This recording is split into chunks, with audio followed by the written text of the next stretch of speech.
kapal ini sedang bersandar di pelabuhan Tanjung Priok. Kapal perang produksi Jerman ini berkapasitas sekitar 81 personil.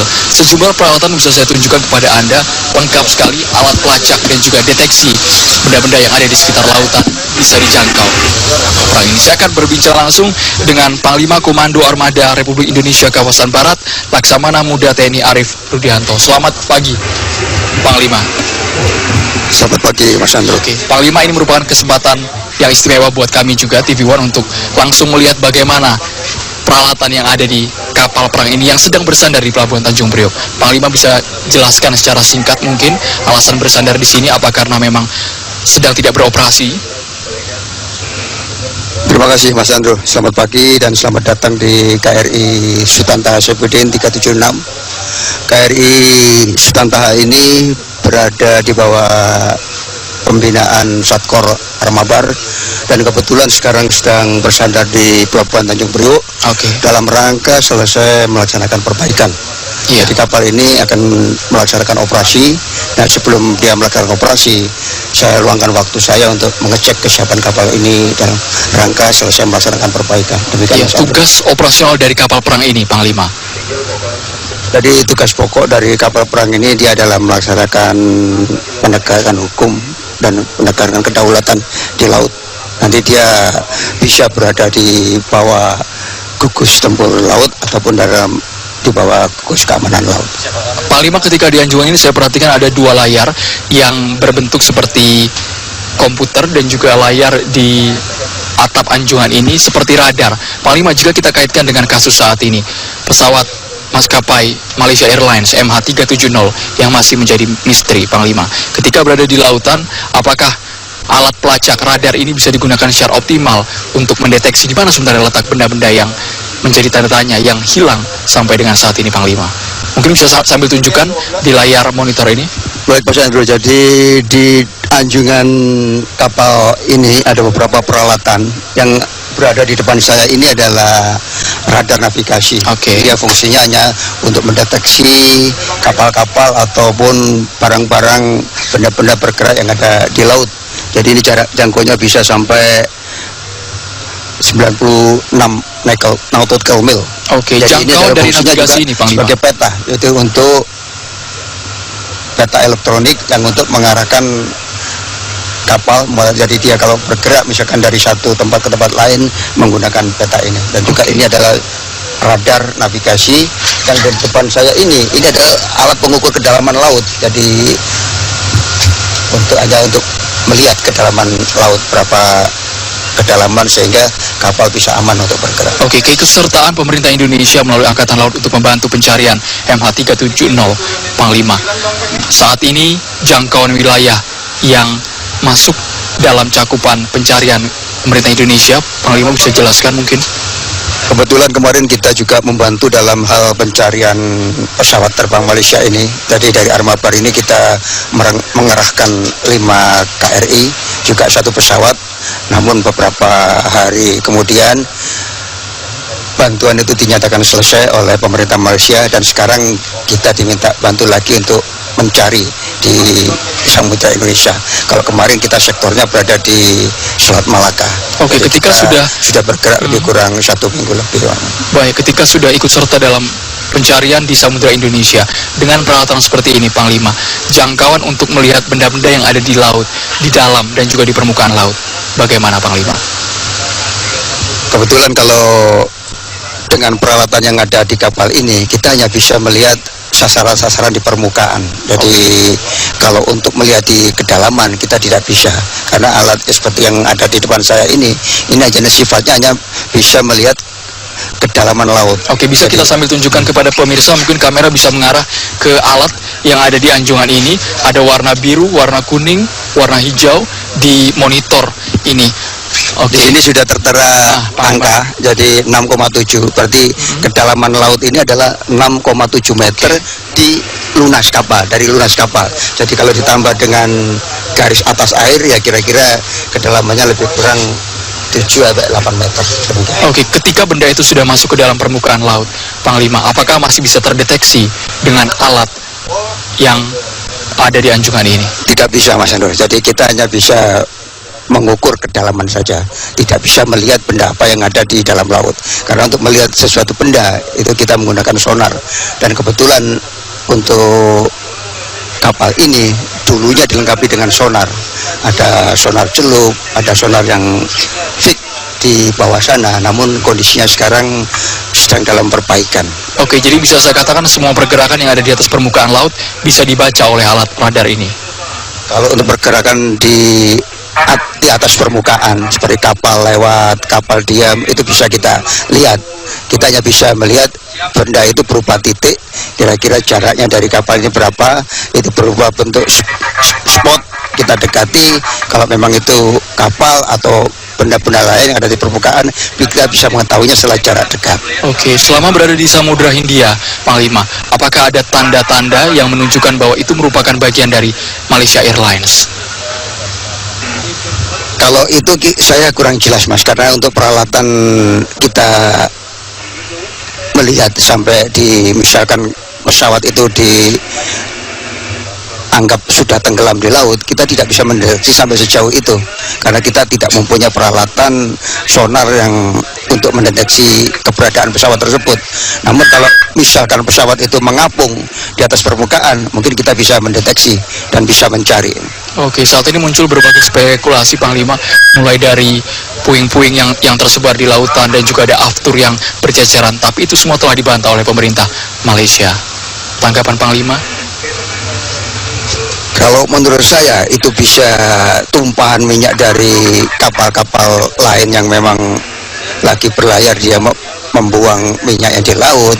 Mungkin juga ada benda-benda lain yang dibuang. Bisa juga, tidak menutup kemungkinan itu juga benda-benda lain selain daripada pembuangan yang dilaksanakan oleh kapal-kapal yang lewat. Mungkin juga bisa terjadi, mungkin puing-puing apa, saya tidak kurang jelas karena sampai sekarang pun dari unsur-unsur saya belum bisa menemukan hal seperti itu.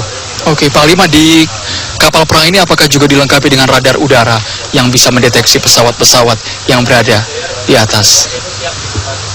Radar di kapal ini memang ada radar udara, karena untuk melaksanakan peperangan udara kita juga harus dilengkapi radar. Namun kondisinya sekarang ini karena kapal ini kan kapal sudah lama sekali. Kapal ini adalah buatan Jerman. Jadi ini jenis Parsim yang didatangkan di Indonesia sekitar tahun 96-97. Jadi sudah cukup lama bersamaan dengan kapal-kapal Frost yang dulu ada 39 kapal ini. Dan kondisinya memang dari segi platform masih cukup bagus, permesinan sudah kita ganti semua, namun dari segi elektronik pendukung itu ini yang belum bisa kita ganti semua, kecuali hal-hal yang pokok seperti navigasi, radar, dan peralatan untuk echo sounder ini kita ganti.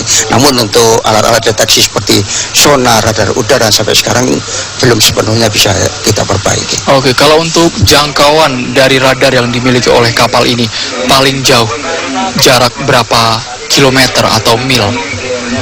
Jadi kalau di kapal ini ukurannya bukan kilometer tapi nautical mil. Oke. Jadi satu nautical mil itu lebih kurang 1852 meter. Itu untuk radar kita bisa mendeteksi sampai 90 kilo. Namun demikian yang efektif kalau kita bisa deteksi satu platform yang bergerak di air itu tergantung daripada besar kecilnya platform itu. Umumnya kalau kapal-kapal tanker itu 20 sampai 30 nautical mil masih kelihatan spotnya, tapi kalau udah kecil itu antara 20 ke bawah, demikian. Oke. Saat ini kapal perang ini sudah siap beroperasi juga, Panglima? Kapal ini sekarang kondisi siap untuk melaksanakan operasi. Oke, bisa dijelaskan juga, Panglima, ada berapa personil yang bertugas di sini? Karena saya tadi mendapat informasi sekitar 81 personil masih aktif dan beroperasi secara optimal. Betul, Mas, jadi kapal ini sebetulnya untuk DSP awalnya itu sekitar 70. Namun karena awalnya ini dulu, sekarang kalau sudah masuk ke Indonesia karena ada beberapa peralatan tambahan, sehingga sekarang personilnya rata-rata sekitar 80 sampai 85 orang.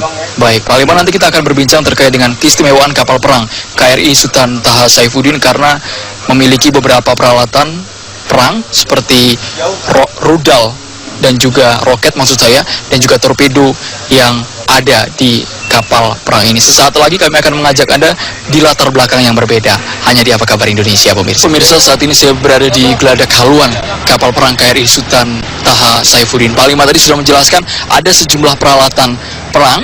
Bisa Anda lihat, pemirsa, di atas saya Panglima bisa menjelaskan juga ada roket, Panglima, ya, roket dan juga torpedo. Silakan Panglima dijelaskan secara rinci. Baik Mas Andrew, jadi fungsi ajasi kapal ini adalah sebagai kapal anti kapal selam. Jadi memang kapal ini syarat dengan beberapa persenjataan, termasuk yang ada di atas ini adalah untuk meriam penangkis sasaran udara. Ini adalah kaliber 30 mili double laras. Termasuk yang di atas itu adalah RBU, roket untuk menghancurkan kapal selam. Di situ ada masing-masing kiri dan kanan itu ada 12 tabung, bisa ditembakkan secara salvo. Jadi sifatnya nanti dia untuk anti kapal selam itu akan mengurung. Jadi sehingga kapal selam yang terdeteksi apabila ditembak dengan RBU ini diharapkan tidak akan bisa lolos. Di samping itu ada beberapa peralatan senjata lain yang ada di buritan, ada meriam kaliber 57 dan juga ada bom laut, termasuk ada ranjau. Jadi kapal ini memang syarat dengan persenjataan. Memang dulunya kapal ini sangat ditakuti oleh NATO. Ini adalah bagian dari peralatan tempur yang dimiliki oleh Blok Timur. Oke, Panglima, kita akan dulu mengundang satu narasumber lagi yang merupakan Komandan Gugus Tempur Laut Armada Barat Laksamana Pertama TNI Amarullah Oktavian. Selamat pagi, Komandan, bisa bergabung bersama kami dan juga Panglima. Oke.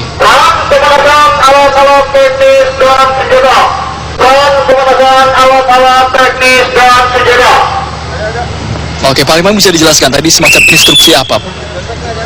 Jadi kalau kita di pangkalan ini itu tadi adalah peran itu adalah aba-aba atau komando dari kapal ini untuk melaksanakan suatu kegiatan.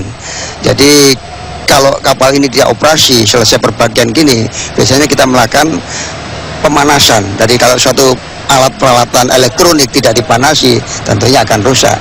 Dengan adanya dipanasi ini sehingga terjamin kesiapan baik itu pesawatnya maupun daripada operator pengawaknya. Baik, saya beralih ke Komandan terkait dengan bentuk latihan apa yang disiagakan di kapal perang ini ketika ada ancaman yang dianggap pelanggaran hukum di Laut Indonesia.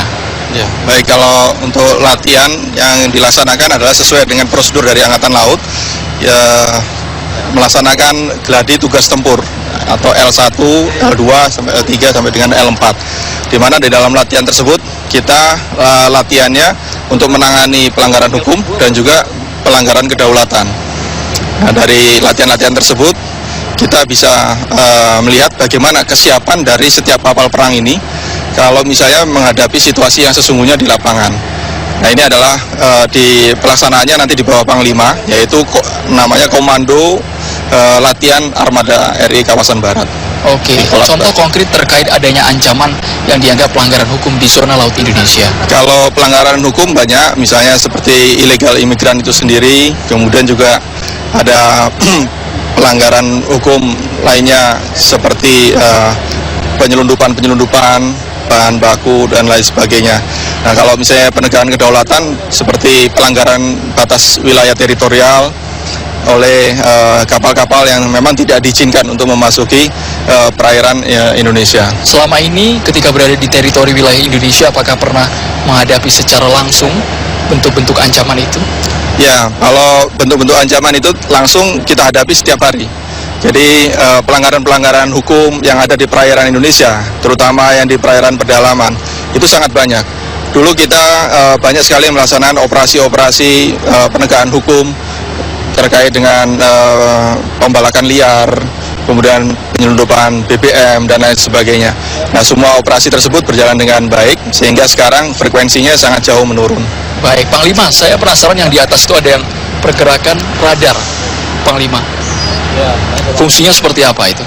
Itu adalah radar navigasi. Sedangkan yang diem itu adalah radar udara dulunya. Seperti yang di sebelah kiri saya, itu dia masih hidup radar udaranya. Sedangkan untuk kapal ini sudah rusak. Tiba-tiba ada perbaikan juga masih belum bisa sempurna, sehingga belum bisa digerakkan.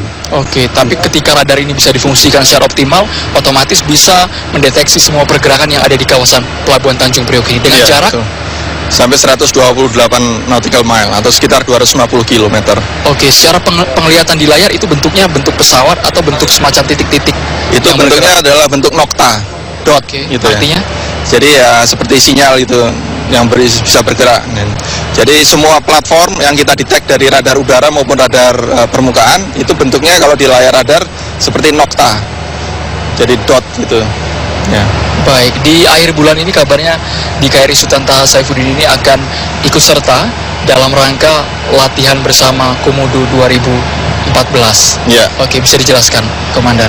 Ya, saya sesuai dengan perintah dari Panglima ditunjuk sebagai Direktur Latihan bersama Multilateral Naval Exercise Komodo 2014. Latihan ini adalah latihan internasional pertama yang diselenggarakan oleh Angkatan Laut. Yang semula kita hanya berpartisipasi keluar, sekarang kita menjadi tuan rumah.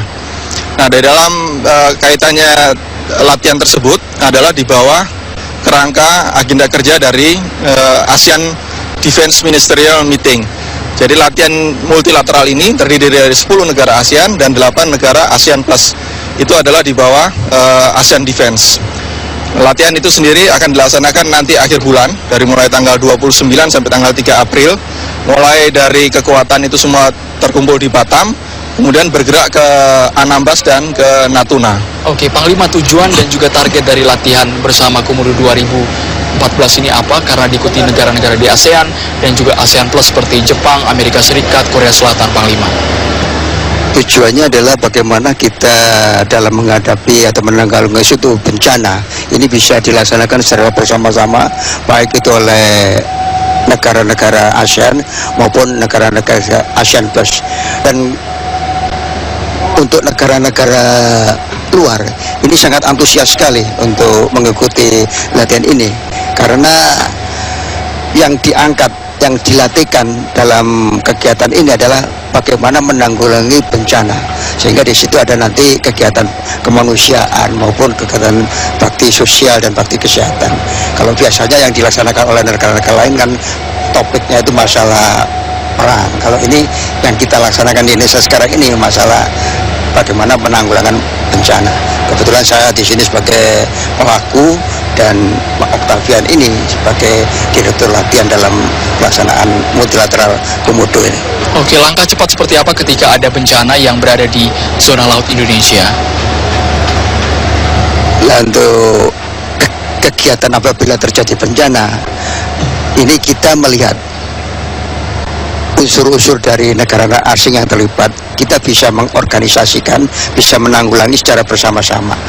Ini contoh kasus yang dulu waktu tsunami, kita belum pernah melaksanakan latihan, sehingga beberapa negara-negara lain, negara-negara asing yang ingin membantu, ini masih agak semrawut untuk pengorganisasiannya, untuk penanggulangannya. Nah, ini kita mulai sekarang ini kita latihkan, jadi ya kita tidak mengharapkan adanya bencana, namun bila terjadi bencana, kita minimal sudah siap bagaimana menanggulangi secara bersama-sama dengan negara-negara lain yang ingin membantu melaksanakan penanggulangan akibat bencana. Oke, masih di lokasi yang sama ketika kapal ini bersandar di pelabuhan Tanjung Priok. 1 bulan yang lalu ada kasus meledaknya gudang amunisi di kawasan ini. Saya minta komentar dari Komandan terkait dengan hasil investigasi yang sampai dengan saat ini masih ditunggu oleh publik. Ya, kalau mungkin hasil investigasi mungkin dari Panglima mungkin bisa menyampaikan. Tapi yang pada intinya kejadian ledakan di gudang amunisi pasukan Katak di Pondok Dayung tersebut sudah dipastikan adalah akibat korsleting. Jadi ada panel-panel listrik yang memang sudah berumur cukup lama, sehingga untuk membutuhkan perawatan yang sebetulnya lebih rumit. Nah, dari sini maka kebijakan dari pimpinan nantinya akan memperbaiki semua instalasi listrik yang ada di Pondok Dayung tersebut. Baik, Panglima. Terkait dengan hasil investigasi ketika ada ledakan gudang amunisi di Pondok Dayung, Pelabuhan Tanjung Priok, Panglima. Ya, memang kejadian itu kita semua tidak mengharapkan ya, namun karena situasi dan kondisi gudang itu pun usianya juga sudah cukup tua. Jadi faktor keamanan sebetulnya tidak masalah, namun ya kita tahu sendiri bahwasanya seperti panel-panel listrik yang sudah tua ini terjadi korslet. Jadi itu adalah murni karena kecelakaan, tidak ada unsur sabotase maupun kelalaian dari pihak prajurit-prajurit saya. Baik, terima kasih Panglima dan juga Komandan waktunya untuk pagi hari ini di program Apa Kabar Indonesia. Paling tidak ini informasi yang inspiratif untuk